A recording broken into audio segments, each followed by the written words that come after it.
Muito boa noite, pessoal. Boa noite a todos que vão sendo convidados a partir de agora a acompanhar mais uma live aqui no nosso Instagram. E hoje uma live muito importante, porque um assunto, né, que muito quente, um assunto que movimentou muito o país, os municípios, principalmente essa semana, que foi o adiamento das eleições de 2020, devido à pandemia do coronavírus, que a gente sabe que está numa situação ainda muito difícil no Brasil, e o Congresso definiu, né, o Senado já havia decidido, o Congresso definiu, a Câmara, perdão, definiu na última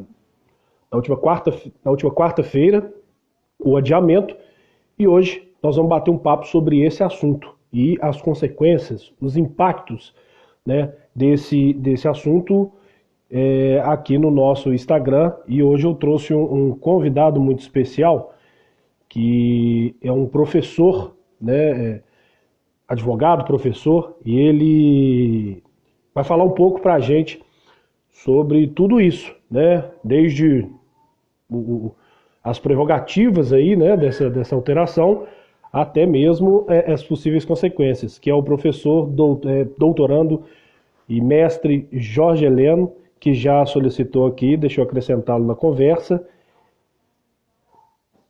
Vamos lá, está entrando aqui nosso amigo Jorge Heleno, que vai poder falar um pouco, e eu vou, assim que ele entrar, eu vou apresentar para vocês. Está entrando o professor, vai dar um pouco aqui. Boa noite, vereador Eduardo. Escuta? Boa noite, doutor. Escuto com um pouquinho de falha e não consigo visualizá-lo. O que está acontecendo? Está aparecendo uma mensagem aqui que está fixado. Fixado é o nosso tema, eu fixei aqui. O tema adiamento das eleições 2020 e seus impactos. Sim. Mas está dando algum delay aí? Sim. O senhor consegue me ver, me ouvir bem? Sim, normal. Vamos tentar de novo, só um minutinho. Eu vou tirá-lo da conversa e eu mesmo chamo aí. Só um segundo, por gentileza. Peço ao pessoal também um pouquinho de paciência, só para a gente ajeitar aqui. Vamos tirar o doutor e vou chamá-lo novamente para a conversa. Está aqui o doutor Jorge Heleno. Acrescentando, vamos ver se agora a gente consegue fazer a conexão e bater um papo.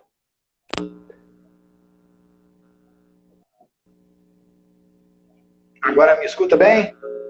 Escuto bem, mas a câmera ainda não apareceu para mim. Talvez a câmera possa estar o inverso, não, doutor? Não. Deixa eu tentar ver no meu retorno aqui. Isso aconteceu outro dia em outra live que eu participei. O senhor não lembra como conseguiu resolver? Não, foi quem me convidou que resolveu. Então, vamos tentar Deixa aqui. eu tentar pedir para participar. Tudo bem. Pessoal, só mais um instantinho, a gente já vai começar a bater esse papo aqui sobre o adiamento das eleições de 2020 e os seus impactos, hoje com o professor, mestre, doutorando em Direito Constitucional, Jorge Heleno, que vai falar para a gente um pouco sobre tudo isso. Já solicitou aqui fazer uma transmissão ao vivo. Vamos ver se agora vai. Ainda não? Não, só ouço, só estou te ouvindo, porque passa. Eu vou sair do Instagram então e entrar de novo. Tudo bem, como se a imagem estivesse carregando. Enquanto isso, eu vou contextualizando o pessoal aqui. Gente, obviamente todos sabem aí da situação de pandemia que nós estamos passando no nosso país, no mundo todo, mas no nosso país a situação se agravou e tem se agravado a cada dia, né, com um número altíssimo de mortes.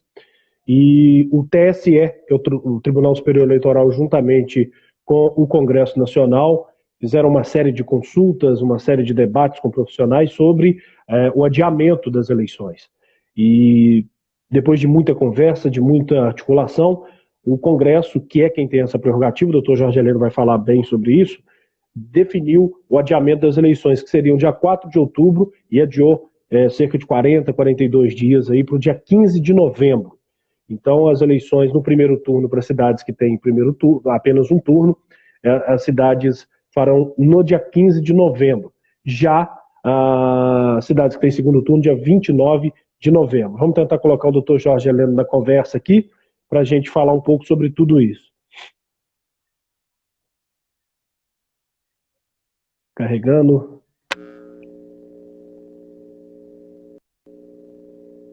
Ainda não? Não, só ouvindo. Ouvindo eu ouço bem, doutor. Mas realmente a questão... Que situação esquisita, hein? Pois é, você... Deixa eu tentar ver pelo retorno aqui, mas eu não estou conseguindo ver aqui no retorno. Um minutinho.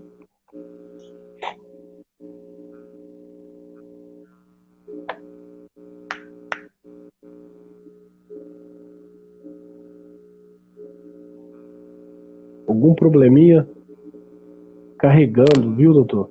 O senhor está me ouvindo e me vendo? Ah, agora sim. Apareceu? Agora sim.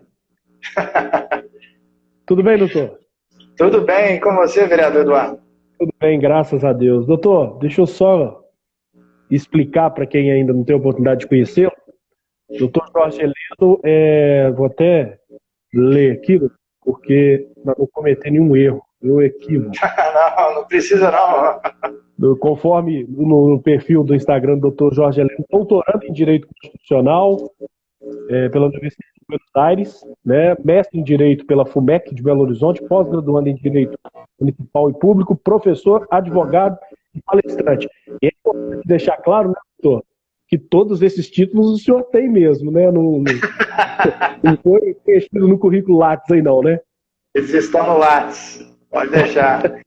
Até falava isso com meus alunos esses dias, que nós apresentamos alguns artigos e outros documentos científicos no Congresso. Eu deixo para lançar esses documentos só depois que o certificado chegar. Né? Alguns já ficam assim, nossa, eu posso lançar? Não, espera, deixa chegar o certificado. Tá certo, mas é só uma brincadeira, né, pelo que ocorreu com o ministro, já ex-ministro da Educação há pouco tempo, mas é um currículo muito... Mas surgiu o doutor Jorge Heleno aqui para a gente. Bom, primeiro o doutor Jorge Heleno é professor e certamente professor de muitos alunos barrosenses. O senhor dá aula é no Ipitã? Unipitã, São João. Certamente o senhor tem muitos alunos inclusive já tem vários alunos aí participando com a gente aí. Ah, que bacana, um abraço, muito obrigado pela participação e espero que gostem desse nosso papo aqui. E o doutor Jorge Heleno, pessoal, o ano passado, quando eu fui presidente da Câmara, nós fizemos um evento muito importante, que foi um seminário para futuros vereadores. O doutor Jorge Heleno fez uma palestra magnífica, onde ele pôde abordar quais são realmente as funções do vereador, do prefeito e do cargo do juiz, do judiciário, cada um com sua instância.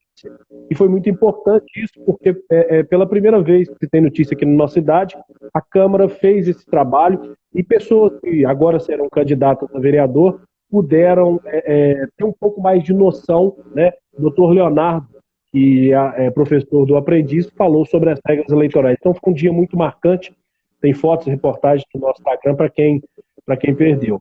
Mas, a partir daí foi feito aí esse nosso laço aí, e com esse fato que ocorreu essa semana, esses do Congresso Nacional, em realmente adiar as eleições devido à pandemia, eu convidei o doutor Jorge Heleno para a gente poder falar um pouco. Então vamos falar um pouco sobre a questão da mudança na Constituição, para se adiar.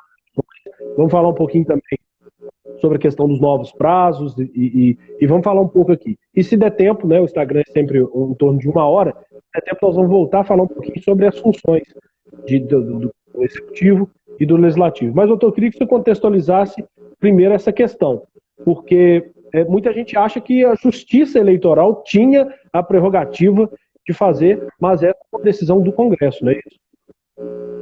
Então, de antemão, antes de começar a falar efetivamente sobre o tema aqui, eu quero agradecer ao vereador Eduardo pela deferência à minha pessoa, mais uma vez podendo prestar serviço público, né? Porque, sem dúvida alguma, quando a gente fala sobre essas questões, eu me sinto muito honrado e privilegiado, porque são debates que a sociedade tem que fazer. E nós, enquanto prestadores de serviço, né, a sua função é uma função pública, a minha é privada, mas não menos pública nesse sentido, porque enquanto professor eu oriento, né, esclareço dúvidas e compartilho também com inquietações em âmbito público. Não é? Esse debate, por exemplo, é um debate que a gente realiza dentro de sala. Então, é um debate extremamente necessário. E o que eu acho mais interessante, Eduardo, me permita, né, a intimidade, até para o tom da nossa conversa, um bate-papo, né? Eu vejo que a mídia ela tem um papel importante, sem dúvida alguma, nas discussões sociais, mas em alguns momentos ela acaba levando a informação de uma maneira ou incompleta, ou de acordo também com as intenções do próprio meio de comunicação, né? Bom, mas essa é uma discussão que ela tem efetivamente uma matriz na Constituição, não é? E que não seria, do ponto de vista legal, uma decisão a ser tomada pelo TSE. Porque o calendário eleitoral, a realização das eleições está lá, é prevista na Constituição. E enquanto uma norma prevista na Constituição, somente uma alteração na Constituição é que poderia, do ponto de vista legal, né, trazer essa mudança de calendário. No entanto, tem muitas dúvidas ainda em relação à própria resolução que foi dada, porque, do ponto de vista jurídico, existem inúmeros questionamentos com relação a essa emenda constitucional, que é a 107, foi promulgada ontem, né? Já está em vigor a emenda constitucional 107 com essa alteração do calendário.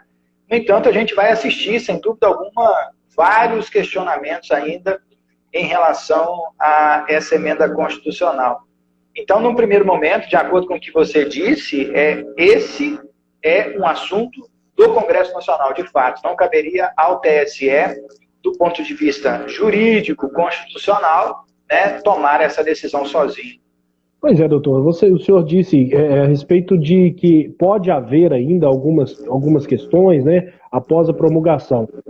É importante que a gente esclareça que desde que o país foi redemocratizado, né, e depois da Constituição de 88, é a primeira vez que uma eleição é adiada. Né? A gente teve alguns episódios antes da Constituição de mudanças para coincidência de pleitos e essa coisa toda, mas pela primeira vez é adiado devido à gravidade da situação, a gente não pode nunca esquecer isso. Nos Estados Unidos, a Constituição é bem mais antiga, nunca foi adiada uma eleição e tudo indica que não será também adiada a eleição presidencial de novembro. Mas o senhor acha que essa decisão, e principalmente por alguns prazos estarem já em execução, há uma determinação que os prazos vencidos não serão reabertos, mas o senhor acredita que pode haver aí uma enxurrada aí de processos para defender algum caso específico? O senhor acredita nisso? Eu acredito que sim, viu, Eduardo? Porque, veja, como eu disse, tem muitas questões que vão se desdobrar, né? E como a gente sabe, o processo de análise de constitucionalidade, ele não é um processo muito rápido, não é? Nós vimos recentemente um julgamento até um tanto quanto atípico, que foi a liminar daquele inquérito das fake news. Sim. Que ele foi com uma semana, já estava no plenário para ser apreciado, mas porque o relator, que era o ministro Barroso, decidiu não decidir sozinho, porque a decisão da liminar, no primeiro momento, ela é monocrática, ou seja, só um ministro decide, mas ele falou, não, eu não quero resolver isso sozinho. Então, levou ao plenário, com uma semana, aquela discussão. Né? Minto, não é sobre as fake news, eu estou confundindo aqui, porque teve a discussão sobre a medida provisória 966, né? Que foi sobre os servidores públicos e etc., né? Com relação à responsabilização, depois é que veio as fake news. Mas, enfim, essa que é a grande discussão, ou seja, Se esses problemas que possivelmente serão suscitados, levantados, efetivamente, né, prosperarem, o STF vai precisar de tempo para analisar. Então, veja, há um risco, por exemplo, de a eleição ser realizada e pós-realização da eleição, algumas dessas discussões ainda não terem sido resolvidas ou suscitadas. Então, imagine, se nós não tivermos segurança com relação, então, à permanência dessas normas criadas agora por meio dessa emenda constitucional, pode ser que depois de realizada a eleição a gente ainda tenha, né, desdobramentos. Então eu vejo com um certo temor, né, e cautela, usando expressões assim mais simples, porque nós teríamos que ter um debate mais alongado, né, sobre inclusive a tranquilidade sanitária para realizar o pleito. Só que a decisão ela foi tomada realmente sem ter nenhum tipo de debate público, embora tenha sido decidido pela Câmara e pelo Senado, mas não houve debate público, isso é fato, não é? E como você disse, no Brasil, pós-Constituição de 88, primeiro caso, e é um caso efetivamente que é totalmente atípico. Ninguém esperava acontecer isso, ninguém imaginava a repercussão de tudo isso. Mas, inclusive não é parte desse questionamento, mas tem um outro questionamento atrelado, que é justamente aquele ligado à ideia de que será que esse engessamento do calendário eleitoral ele deveria ser literalmente engessado? Engessado que eu digo pelo seguinte, a regra do artigo 16 da Constituição, que diz que todas as regras eleitorais, elas deverão ser, então, previstas no ano anterior à eleição. Isso está lá no artigo 16, né? E há quem defenda que é uma cláusula pétrea, e para aqueles que nos acompanham aí que não sabem o que é cláusula pétrea, seriam aquelas possíveis regras que não podem ser alteradas na Constituição. Então, se ela for entendida assim, ela não poderia de fato ser alterada. No entanto, a emenda constitucional 107 diz textualmente que ela desconsidera o artigo 16. Então, aqui eu já vejo um possível desdobramento, né, com relação a essa aplicabilidade. Ou seja, lá em 2006, com a emenda constitucional 52, o STF se pronunciou, né, dizendo que o artigo 16 é uma cláusula pétrea. E, sem dúvida alguma, né, enquanto direito fundamental do eleitor e do candidato, então, não poderia ser mitigada essa regra. Ficarão dúvidas para o futuro, sem dúvida alguma. Eu acho que uma eleição em condições naturais de temperatura e pressão, por si só, ela já causa diversos desdobramentos jurídicos. Numa situação dessa, eu imagino que ainda pode abrir um leque ainda maior dessa possibilidade. Doutor, eu vou pedir para o senhor baixar um pouquinho o volume, que eu acho que está dando uma pequena interferência, o pessoal mandou uma mensagem aqui. Vamos ver se é isso, mas está perfeito, está dando para ouvi-lo perfeitamente. Eu só um pouquinho, só para uma pequena... Melhorou agora? Então, parece que talvez o fone do senhor possa estar um pouco na hora de conectar no celular. Tenta apertá-lo, por favor. Tudo bem agora? Agora tinha melhorado.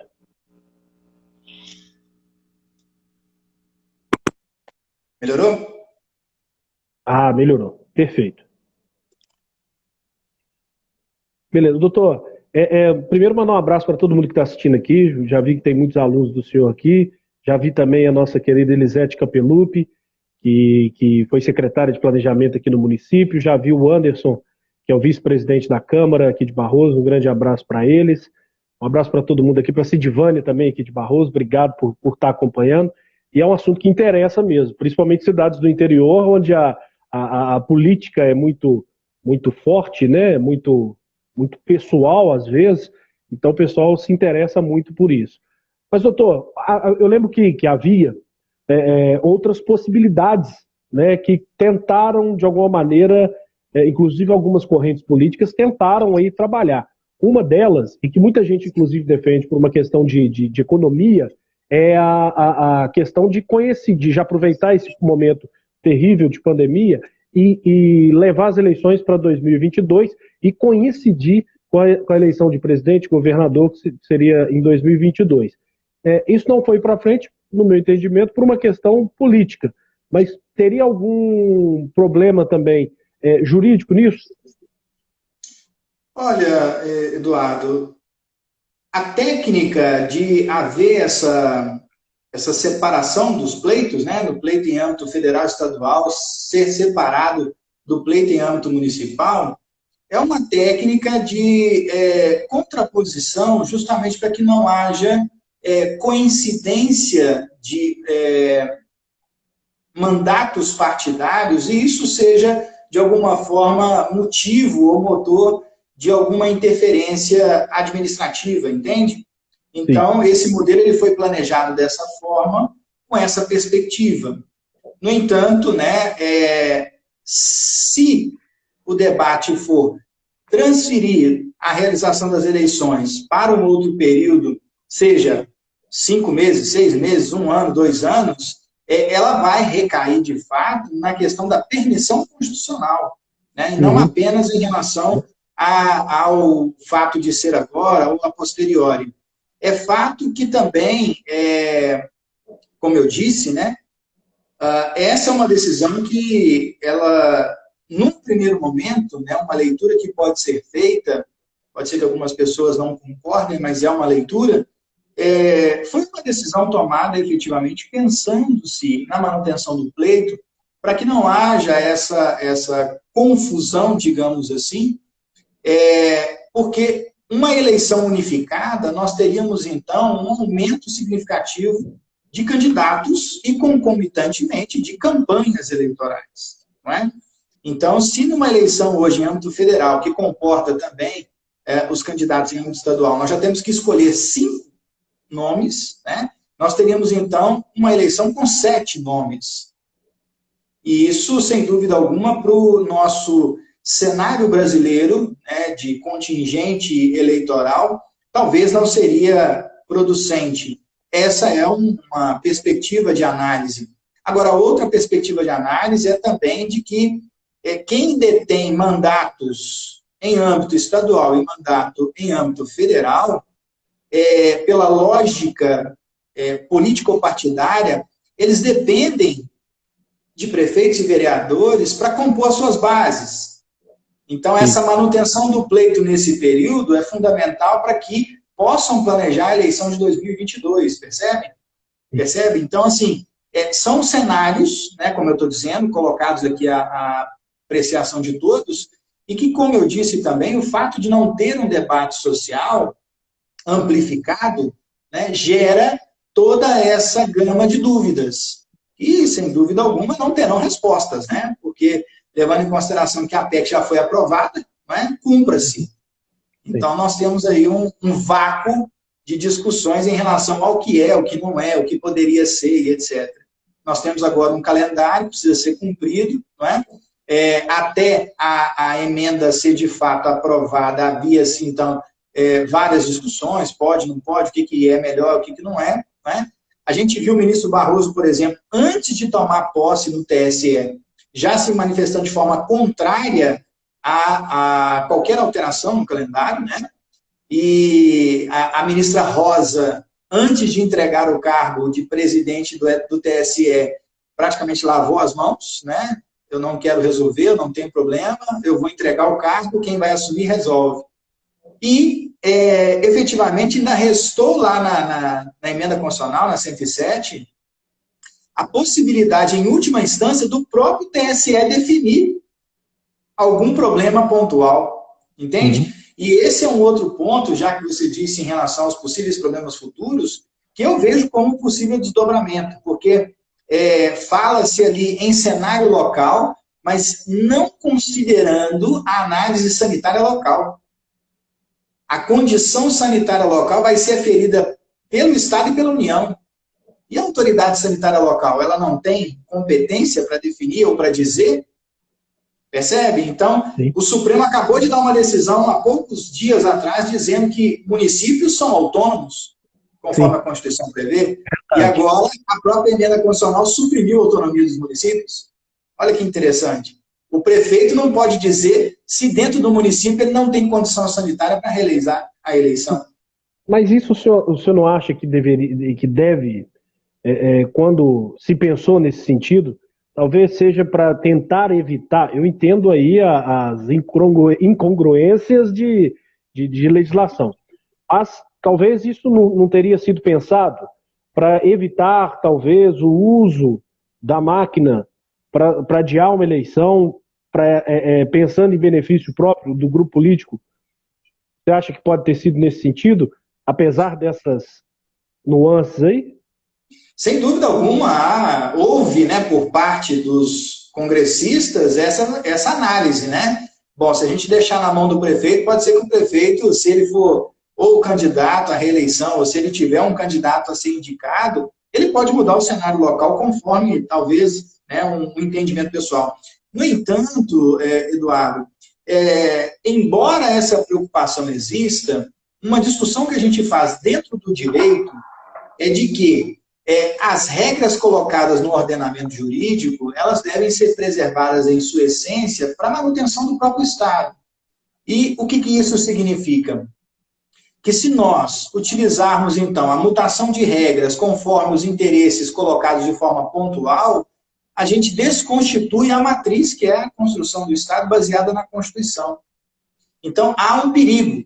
Eu não estou dizendo que está errado, não estou dizendo que isso poderia ser discutido, mas há um perigo de, toda vez que a gente tiver uma necessidade, criar uma norma conforme a conveniência.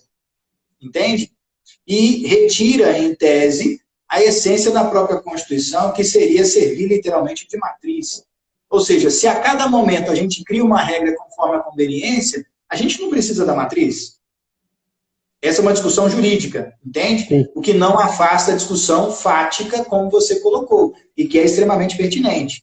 Mas eu, particularmente, numa análise superficial e primária, até porque a emenda é de ontem, não vejo com bons olhos a supressão da autonomia municipal, mas que poderia existir, por exemplo, uma ratificação no âmbito estadual ou federal, que aí afastaria esse problema. Entende? Sim, claro, perfeitamente. Concordo que talvez seria uma alternativa. Porque realmente é uma incoerência muito grande. Como o senhor muito bem disse, o Supremo há pouco tempo determinou e definiu que os estados e os municípios são autônomos na condução. E depois descartá-los numa nova eventualidade. E a gente chega nesse assunto, né, para deixar claro para o pessoal aqui, que a nova emenda constitucional, que adiou as eleições, deixa uma brecha para que, muito próximo ali do dia das eleições, o município estiver numa situação sanitária, ou seja, de contágio muito alto, para se evitar isso, pode se adiar as eleições. Agora, até nisso existe um limite determinado, que, salvo engano, é o dia 27 de dezembro, não é isso, doutor? Ou seja, Sim. Não pode passar esse ano, não é isso? Sim, isso está previsto lá no parágrafo 4º do artigo 1º da emenda, até deixei ela aberta aqui, para a gente poder fazer algumas inferências. Então, é exatamente isso que você disse, né?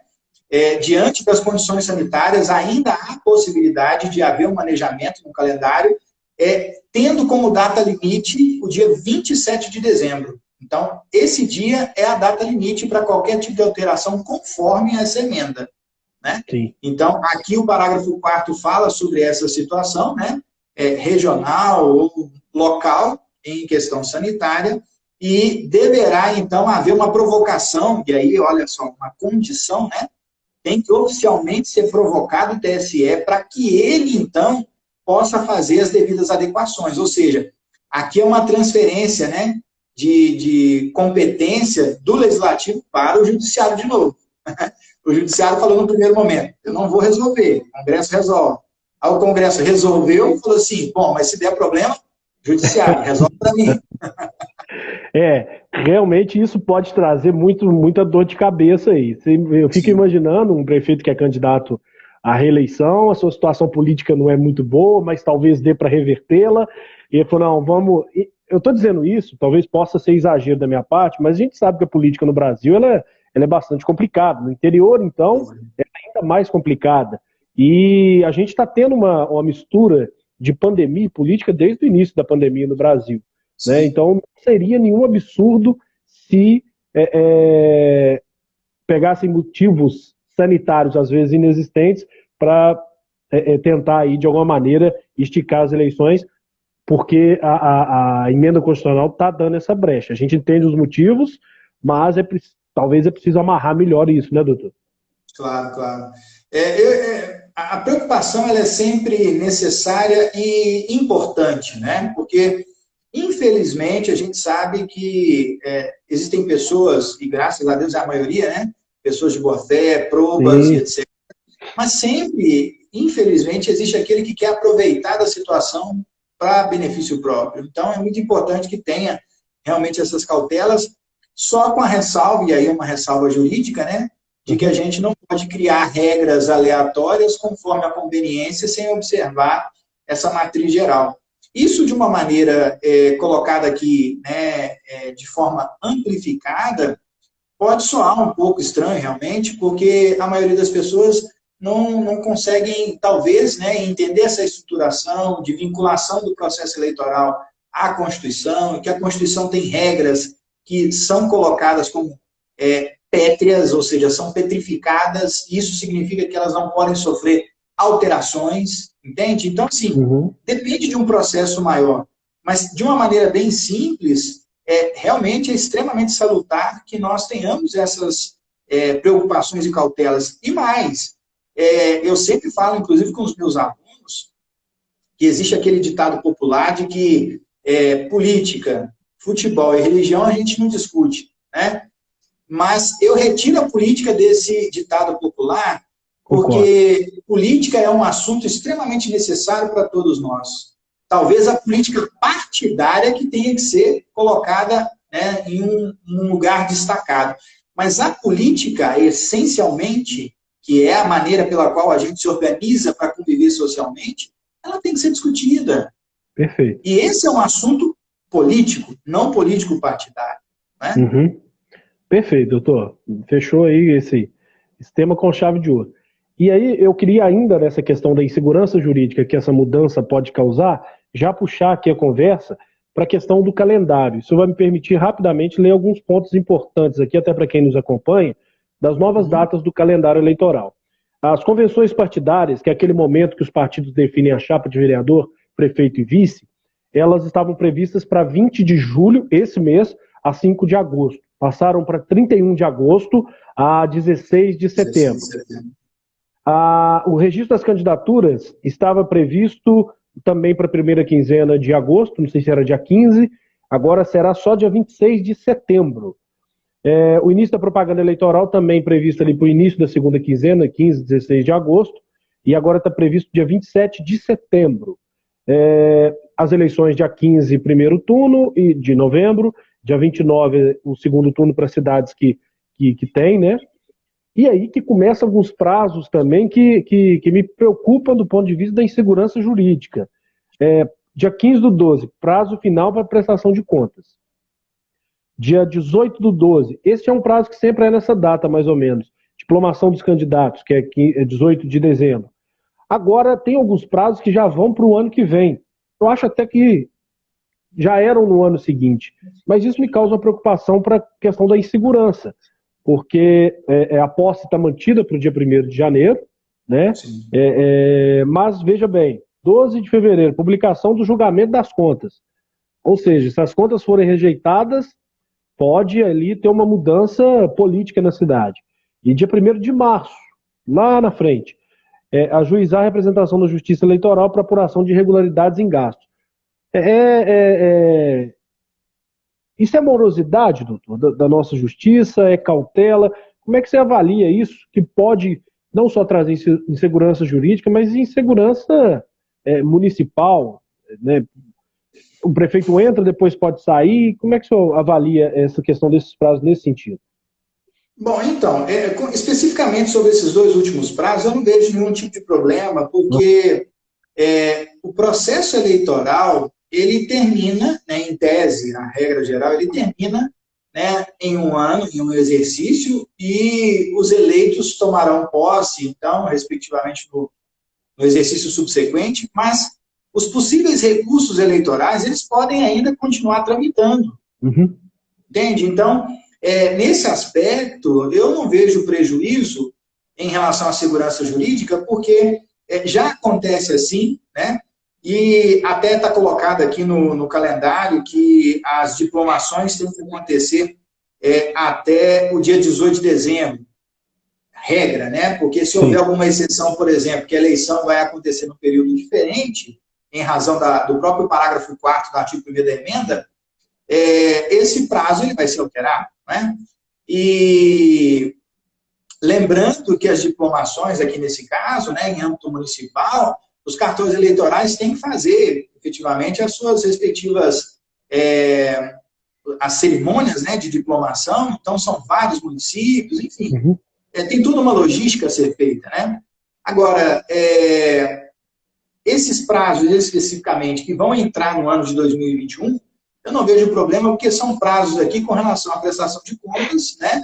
E se efetivamente, infelizmente, acontecer de alguém, né, ser julgado aqui nesse caso com contas reprovadas e etc., se tiver alguma questão, né, envolvendo a própria campanha com abuso do poder econômico, e se o candidato tiver tomado posse e tiver que ser cassado, é um procedimento que independe da questão temporal, né? Então, eu não vejo prejuízo nesse aspecto, pelo menos na minha opinião. Ótimo. A gente ouvindo algum especialista sempre mais nos deixa sempre mais calmos. Mas, doutor, tem um prazo aqui, que obviamente é um prazo devido à pandemia, que me preocupa muito, sabe? Estou vendo que tem muita gente aqui, e imagino que preocupa muitas pessoas também. Queria também, assim, talvez a gente saia um pouco da questão jurídica, mas está indo para a questão da administração, mas o senhor fica à vontade também para fazer algum comentário, se o senhor sentir confortável. O senhor, não sei se ainda é procurador do município de São Tiago?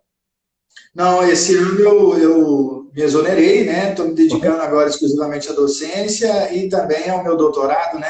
Então, nesse ano, eu me afastei.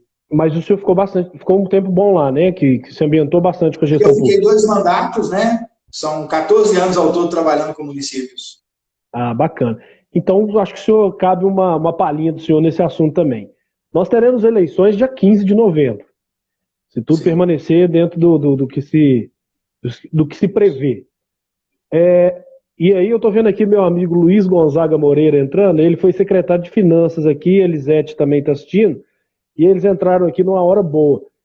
Me preocupa muito, doutor, a questão da transição de governo, obviamente para os casos de não reeleição. Antes já era um período curto, você tinha aí no início de outubro até o início do ano, logicamente. E aí, agora, você terá dia 16 de novembro até dia 1º de janeiro. Ou seja, e contando que nós temos Natal e Réveillon, que é menos uma semana, certamente, que os municípios param. Me preocupa muito. Por mais que a gente tenha na mente que quem se candidata deve estar preparado, conhecer bem a cidade, a transição não é só uma questão de conhecer o município, né? O município é muito complexo, mas a máquina é muito complexa também. Tem questões, por exemplo, bancária, que tem que mudar nome de servidor, de secretário. Ou seja, é um assunto que me preocupa muito, a transição, porque se ela não for bem feita, ela pode comprometer muito o início do mandato. Não sei se o senhor vê dessa maneira pela experiência que o senhor tem com municípios. Esse é um ponto, Eduardo, que realmente, olhando agora, saindo do direito constitucional, eleitoral e vindo para o direito administrativo, sem dúvida alguma foi um pecado. Foi um pecado. Porque a transição, o período de transição, a maioria das pessoas também, do povo, não sabe que existe esse período, né? E nem sabe o que é feito durante esse período. Eu, como trabalhei, né, durante 14 anos, acompanhei várias transições, inclusive chefiando equipes, né, de transições, tanto estando para entregar quanto para entrar, porque há diferença também, né? E nós sabemos que há também alguns problemas de ordem partidária, né, que infelizmente é uma prática também, oculta documento, dificulta o acesso, enfim. O que ocorre imagine, você pontuou aqui nos casos de municípios, então, que não vão ter segundo turno. Isso. Agora você imagina um município que vai ter segundo turno. Ele vai ter um mês para poder fazer transição. E segundo turno é para municípios grandes. E mais, e o município que vai ter possivelmente a sua eleição adiada em razão da situação sanitária, cuja eleição tem que ser realizada até o dia 27 de dezembro. Vai ter 3 dias para transição. O que pode ser feito em 3 dias em termos de transição? E para quem está nos ouvindo aqui e não sabe o que é transição, transição é literalmente a equipe do candidato eleito conversar com a equipe do candidato, né, do gestor que está na gestão, que vai entregar o serviço, que vai entregar a demanda, que vai explicar como que o município está funcionando, o que tem no caixa, qual licitação precisa fazer, quantos servidores tem. E vejam, aqui há uma afronta, inclusive, à lei de responsabilidade fiscal, que é uma lei tão importante para a administração pública, que prevê o princípio da continuidade dos serviços públicos. Como que o gestor que vai entrar vai conhecer a realidade do município e vai falar assim com o gestor que vai sair? Ô gestor, faz para mim essas licitações aqui para manter o serviço continuando. Serviços básicos, fornecimento de medicamento. Em alguns lugares, serviço de coleta de lixo, né? Aqui em São Tiago, por exemplo, o lixo é levado para um aterro sanitário. Aqui então também. Tem que ser feita a licitação. Então, como que a continuidade do serviço público vai ser realizada nesses casos? Então, eu vejo, do ponto de vista administrativo, um problema gravíssimo, e isso não foi levado em consideração pelo Congresso Nacional. Sem dúvida alguma, eu vejo como um problema, e que pode gerar, aqui é um recorte interessante, isso pode gerar responsabilização para os futuros gestores. Então, para aqueles, né, que possivelmente vão pensar um dia aí em concorrer a um cargo, né, nessas eleições, é muito importante pensar que esses desdobramentos com prazos tão reduzidos podem trazer prejuízos. Então, se preparem, porque realmente vai ser uma eleição muito complicada em todos os aspectos, né? E se depois os órgãos de controle não tiver um olhar também sobre essa realidade, levando em consideração que ela é atípica, nossa, vai chover processo. Vai chover responsabilização, infelizmente. É verdade. Mas, doutor, eu queria saber a opinião do senhor no seguinte sentido. Nós falamos aqui de todo esse problema, né, que é a alteração desse calendário, e aí em todos os sentidos que nós conversamos até agora. Encurtamento da transição, posse logo há poucos dias depois, né, pode acontecer, mas exigências e entendimentos do TSE e do Congresso de que não poderia prorrogar mandato.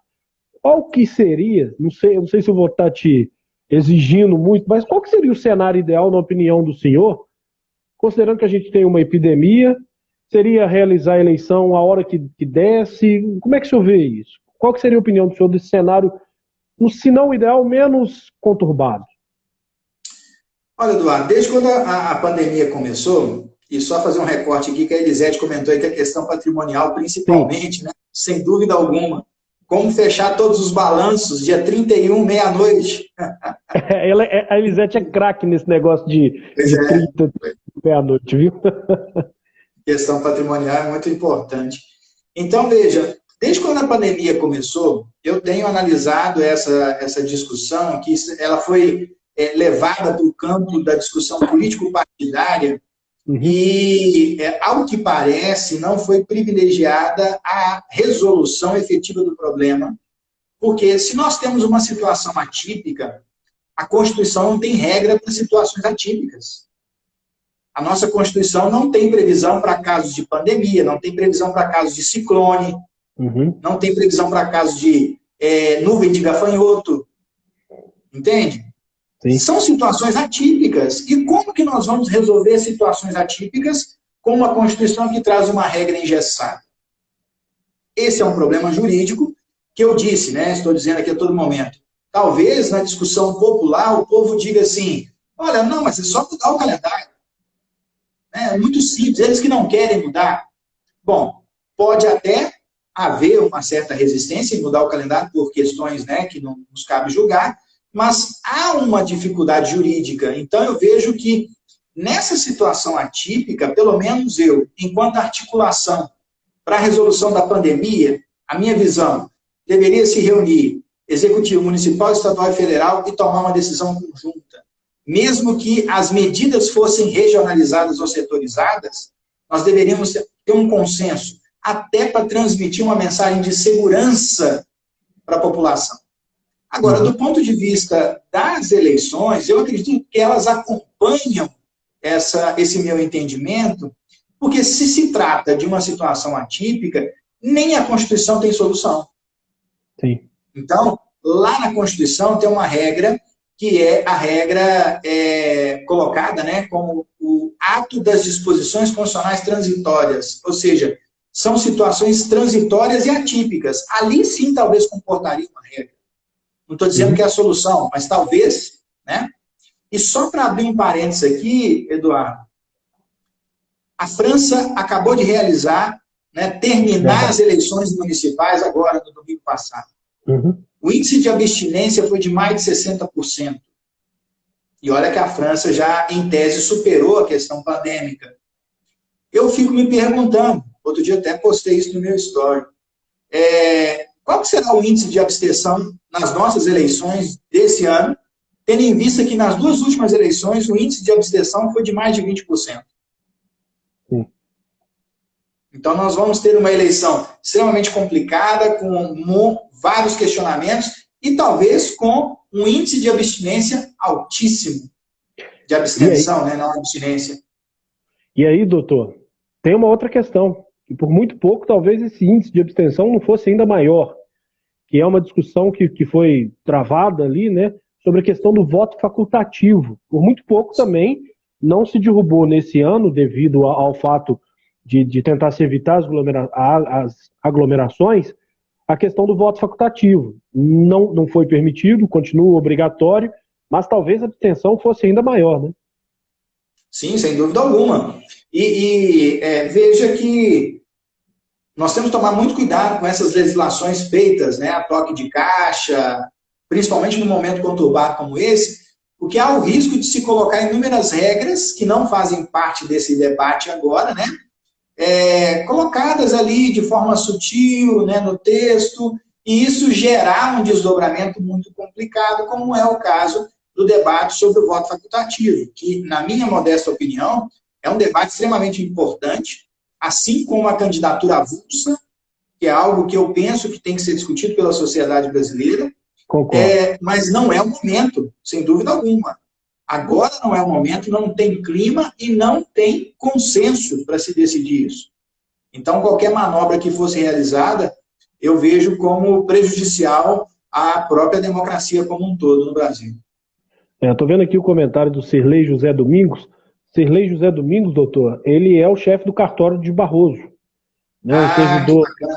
Servidor exemplar, um cidadão muito, muito bacana.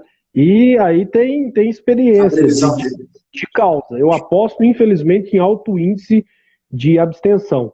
E aliado à pandemia, já tem a descrença com a política e vários outros motivos que possa levar o eleitor a aumentar consideravelmente esse índice de abstenção.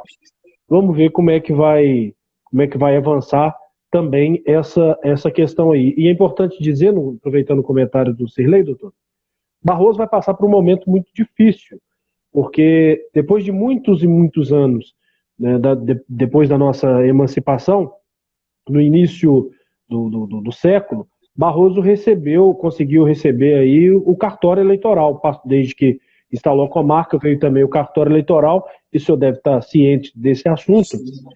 Quero aproveitar aqui até, inclusive, para destacar a garra do Sirlei em tentar, primeiro, evitar, né, que ocorresse, e depois uma soma de esforços aí entre os poderes locais, que a gente pudesse reverter a situação, mas infelizmente não foi revertido. O cartório foi rebaixado a posto avançado e hoje nós somos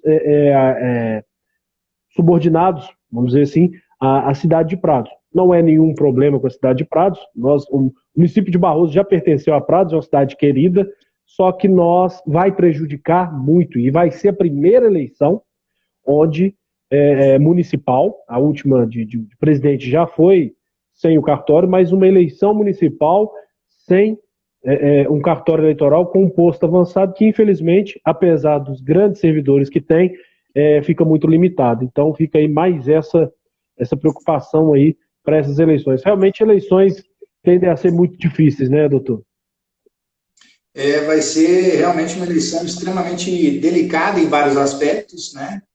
São Tiago também passou por esse processo de rezoneamento.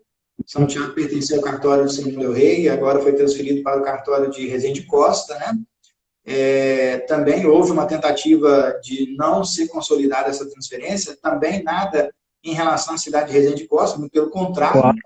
Mas o que se discutia era o acesso, porque o acesso a Resende Costa, aqui de São Tiago, por terra, 36 quilômetros, por asfalto, 80. Só que nós temos um distrito que ele fica distante de São Tiago, 24 quilômetros, que é Mercê de Jaguarimpa. Meu Deus! Então, e daqui a Mercê de Jaguarimpa são 24 quilômetros de estrada de terra. Então, e é uma população considerável, mais de 3 mil habitantes só no distrito. Então, nós temos inúmeras discussões, e além disso, né, como todos nós sabemos, e a gente não pode negar a realidade, existe um ranço social em relação às discussões político-partidárias. Então, somando todo esse cenário, como o nosso amigo aí, o Cirlei, acabou de colocar, a possibilidade de o índice de abstenção ser grande é fato. É fato. O Cirlei está acrescentando, perda lastimável para a nossa cidade, infelizmente. Um retrocesso, não foi falta de empenho de nenhum órgão aqui da cidade, nem judiciário, nem legislativo, nem o executivo, mas infelizmente as decisões às vezes são tomadas por pessoas que não conhecem a realidade, não levam em conta, por exemplo, no caso de São Tiago, uma distância absurda, né, que vai aumentar aí. Infelizmente. Doutor, nós ainda temos algum tempo aqui, deixa eu só conferir, cerca de uns 10 minutos. Eu acho sempre importante, sempre que a gente tem oportunidade, a gente deixar claro para quem nos ouve quais são as benditas funções de um vereador, do legislador e do prefeito. Por que eu estou dizendo isso? Porque ainda existe muita gente, e nesse exemplo aqui eu quero abranger vários outros, por exemplo, acha que o vereador pode asfaltar a rua, acha que o vereador pode construir uma escola. E assim, o senhor tem uma desenvoltura muito grande para falar, eu sei que o tempo é muito curto e o assunto é vasto, mas eu queria que o senhor desse uma pincelada aí na questão das funções e prerrogativas, tanto do vereador quanto do prefeito, aproveitando que nós estamos falando de eleições municipais. Bom, então, só para literalmente dar uma pincelada, né? É muito importante que todo mundo entenda que a nossa configuração de Estado, ela divide as funções. Então, na verdade, a gente chama, né, as funções do Estado de poder, porque na Constituição está escrita a palavra poder. Mas o poder é um só. Né? O poder é o poder do Estado, e esse poder é subdividido, então, em funções. A função executiva, legislativa e judiciária. A função judiciária fica apartada porque é carreira, enfim, né?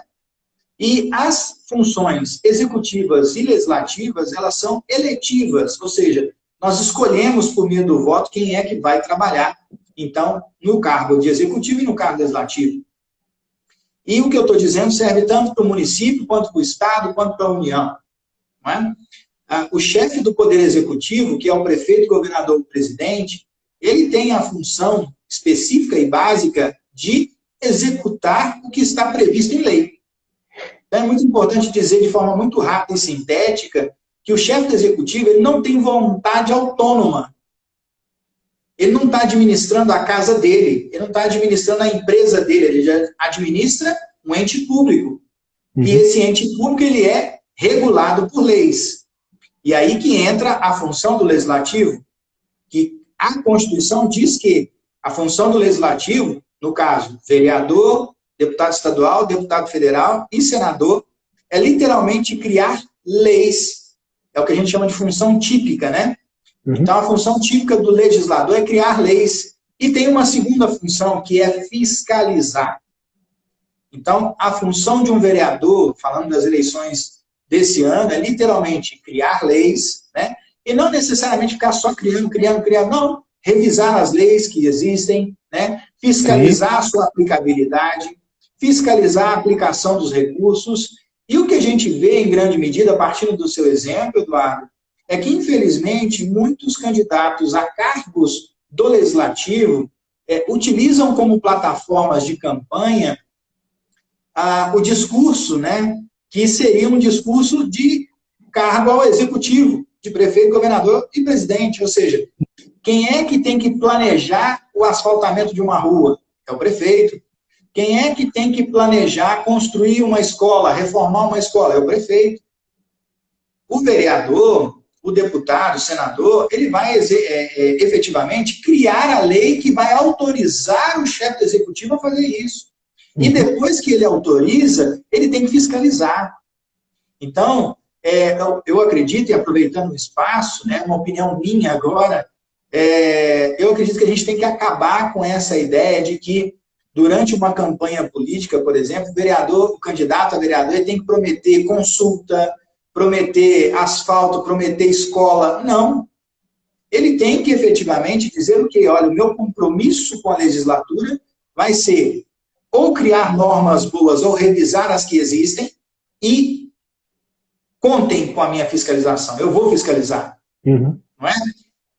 Aí sim nós vamos ter uma separação efetiva de funções e talvez, né, conseguir melhorar a administração pública como um todo. Mas é só um recorte, né? Nós poderíamos ficar aqui com mais várias lives conversando sobre isso, mas é muito importante entender, então, que o papel do executivo é, em regra, né, executar, gerenciar, administrar. E o do legislativo é literalmente criar normas, né, criar leis e fiscalizar as ações do executivo. Existem exceções para os dois lados, mas não vem ao caso, porque senão a gente teria que entrar em outras discussões. Mas, em linhas gerais, eu acredito que dá para todo mundo entender, então, que a função do legislador é diferente da função do prefeito, do governador e do presidente. Uma função que eu acho muito importante, que talvez contemple os dois, e talvez nem está expressa na Constituição, é a de representar. Representar a população no momento que ela precisa ou que, né, esteja nessa situação como nessa que estamos agora em relação à pandemia, e representar quando a população precisa ter os seus anseios aí atendidos. Então, a função representativa, eu vejo que ela também ela é muito importante e cabe tanto num quanto no outro. Doutor, eu quero começar a agradecê-lo, já despedi do senhor.